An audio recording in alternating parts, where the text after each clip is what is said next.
তো hi guys, আমি নিয়ে চলে এসেছি পার্ট 4 আর্ট অ্যান্ড ক্রাফটের।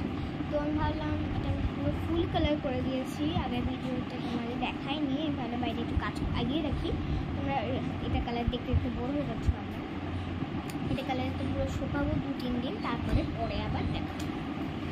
তো এই সময় মনে হলো যে এইটা আমাকে একটা ভালো কালার করতে হবে, কিছু করবো না, একবারে ডাইরেক্ট আর কি করবো।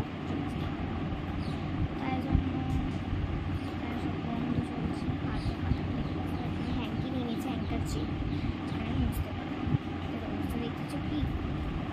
তাহলে এবার ডেকোরেশন করা, তাই জন্য স্বস্তিক চিহ্ন আঁকতে হবে আমাকে। স্বস্তিক আমি আঁকতে পারি না, আমি একটুখানি পরে তোমাদের স্বস্তিক চিহ্নতে আঁকাবো। তো তার আগে ভাবলাম এগুলো হচ্ছে দরকার দেবো হোয়াইট দিয়ে। তো হোয়াইট আমাকে এখন খুঁজতে হবে, হোয়াইট কোথায়? এই যে হোয়াইট দেখেছি, হোয়াইট তো দেবো, গোলাপি হয়ে গেছে। হোয়াইটটা না পুরো গোলাপি হয়ে গেছে, বুঝতে পারছি না, জানি না। হোয়াইটটা আমি হোয়াইট তো নয়, যেন গোলাপি হয়ে গেছে হোয়াইটটা।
ঠিক আছে, পার্ট 5 খুব তাড়াতাড়ি আসবে আমাদের জন্য। টাটা।